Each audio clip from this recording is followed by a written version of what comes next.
Tonight, we're getting you ready for your summer travel plans. With new tech comes new concern, though, over your privacy. Plus, some good news for drivers when it comes to saving at the pump. Let's start with the lines at the TSA. Some of the busiest lines are using facial recognition to speed things up a bit. But as CBS correspondent Chris Van Cleve explains, this tech update may come with some danger. Good morning. At the world's busiest airport in Atlanta, All right, you're fully verified. the TSA checkpoint has gotten a high-tech upgrade. You're going to take your ID, insert it into the card reader. Using this facial recognition camera system to compare a flyer's face to their picture on their ID in seconds.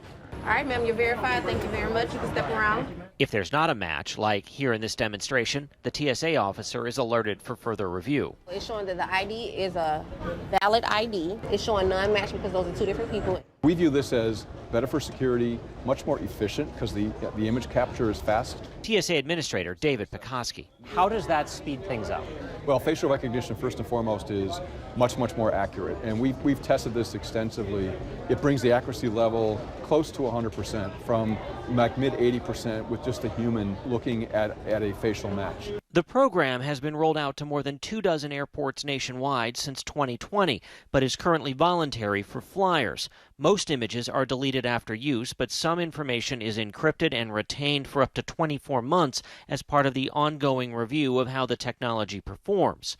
There are skeptics. 5 U.S. senators sent this letter demanding TSA halt the program.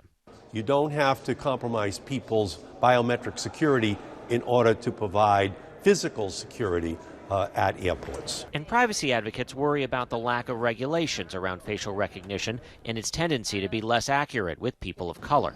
You have 5 senators that have called on TSA to stop the program. Why continue moving forward with it? I agree with them in that I want to protect privacy for every passenger and that I want to deploy technology that's accurate and doesn't disadvantage anybody. As for passengers opting to use it, this is a lot quicker way to get through. Got nothing to hide. So no concerns here. I think it's great. TSA plans to add the technology to at least 3 more airports by the end of the year. Chris Van Cleve, CBS News, Atlanta. A new report says the disturbing trend of unruly passengers on flights is steadily on the rise. Sit! You see anyone else getting up? Sit!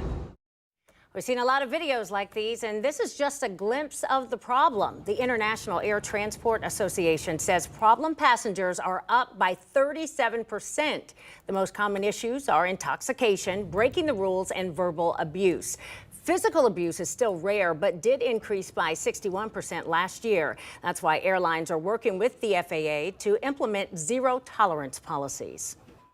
Don't do anything that would cause a threat or a disruption to your fellow passengers and your flight crews. The pilot always says that flight attendants are there primarily for your safety, and that's right. The FAA implemented a zero-tolerance policy against unruly passengers during the pandemic and made it permanent in the summer of 2022.